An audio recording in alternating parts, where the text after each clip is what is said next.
আজকে আমি তোমাদেরকে দেখাবো মুসুরির ডালের একদম ঘরোয়া স্টাইলের দারুণ স্বাদের একটি রেসিপি। থাকবে ছোট্ট কিছু টিপস যেগুলো ডালটাকে আরো মজার করে তুলবে। গরম গরম ভাতের সাথে খেতে অসাধারণ লাগবে। আশা করছি এই রেসিপিটা তোমাদের ভীষণ পছন্দ হবে। তো ফ্রেন্ডস, আমি তৃপ্তি আর তোমরা দেখছো তৃপ্তির রসুই ঘর। তাহলে চলো আর দেরি না করে রান্নাটা শুরু করে দিই। প্রথমে আমি এখানে ১ কাপ থেকে একটু কম মসুরির ডাল নিয়ে নিচ্ছি। এখানে ছোট দানার যে মসুরির ডালগুলো হয় সেগুলো নিয়েছি। তোমাদের ঘরে যে ডালটা থাকবে সেটা নিলেও চলবে।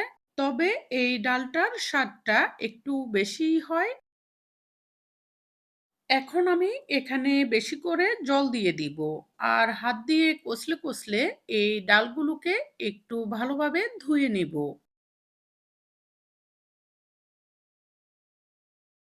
কিছুক্ষণ কষলে এভাবে ধুয়ে নেওয়ার পর আমি এই জলগুলোকে ফেলে দিব।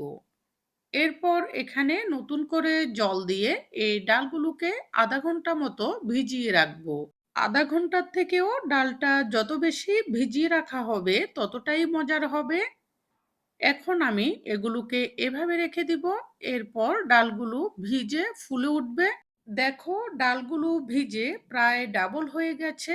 এখন এই ডালগুলোকে আরো একবার কষলে ধুয়ে জলটা ফেলে দিব। এতে করে ডালের রংটা সুন্দর হবে।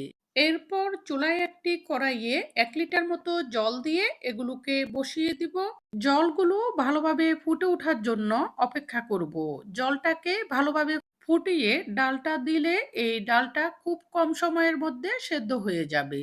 জল ভালোভাবে ফুটে ওঠার পর আমি এখানে ডালগুলো দিয়েছি। ডাল দিয়ে এগুলোকে একটু নেড়ে দিব আর এগুলো আবার ফুটে ওঠার জন্য অপেক্ষা করব। এ পর্যায়ে আমি তোমাদের কাছে একটি রিকোয়েস্ট রাখছি। তোমরা যারা আমার চ্যানেলে নতুন এসেছো, সকল ধরনের রান্নার সহজ এবং সুস্বাদু রেসিপিটি পেতে আমার চ্যানেলটি সাবস্ক্রাইব করে রেখো। আর যারা আগেই সাবস্ক্রাইব করে রেখেছো তাদের জন্য থাকছে অনেক ভালোবাসা।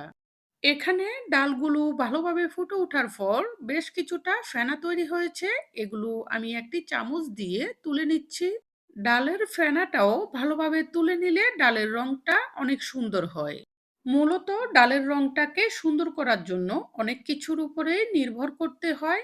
এভাবে ডালের ফেনাগুলো তোলা হয়ে গেলে এখানে আমি ১ চা চামচ লবণ দিয়ে দিব আর একটি কাঁচামরিচ দিয়ে দিব।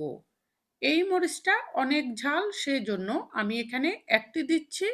এখানে লবণ এবং মরিচটা তোমরা তোমাদের স্বাদ অনুযায়ী দিবে।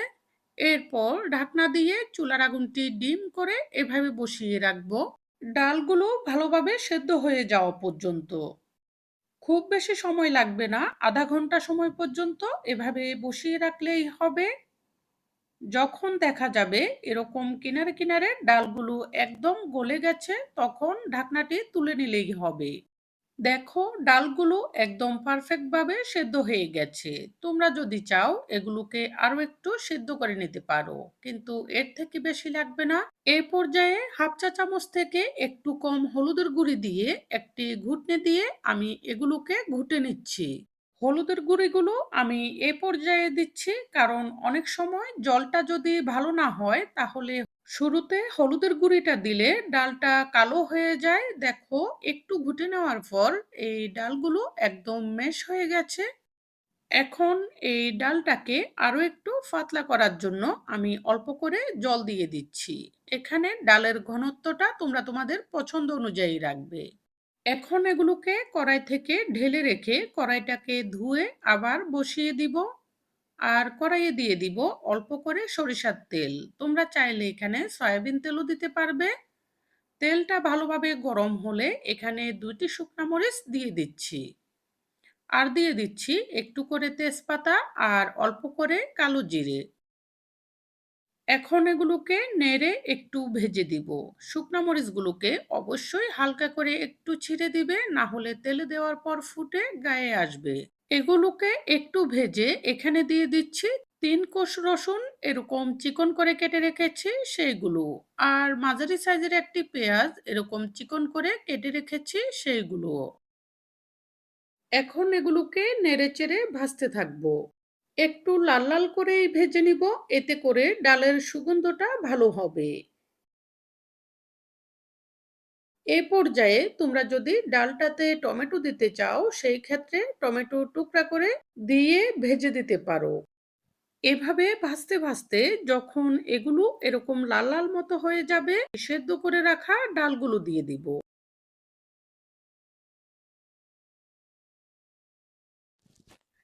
ডালগুলো দিয়ে এগুলোকে একটু নেড়ে দিচ্ছি। এরপর ভালোভাবে ফুটে ওঠার জন্য অপেক্ষা করব। এ পর্যায়ে চুলার আগুনটি মিডিয়াম থেকে একটু বেশি রাখবো। এরপর ভালোভাবে ফুটে উঠলে নেড়েচেড়ে এগুলোকে একটু ফুটিয়ে নিব। তবে চুলার আগুনটি বেশি দেওয়া যাবে না, আর বেশিক্ষণ ফুটানো যাবে না। তাহলে ডালগুলো সাদা সাদা মতো হয়ে যাবে, ডালের স্বাদ এবং সুগন্ধ দুইটাই নষ্ট হয়ে যাবে।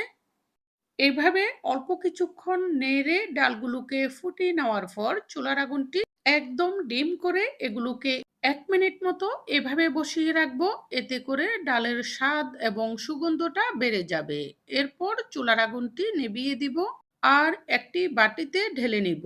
কিছুটা ঠান্ডা হলে এটি পরিবেশনের জন্য সম্পূর্ণ প্রস্তুত হবে।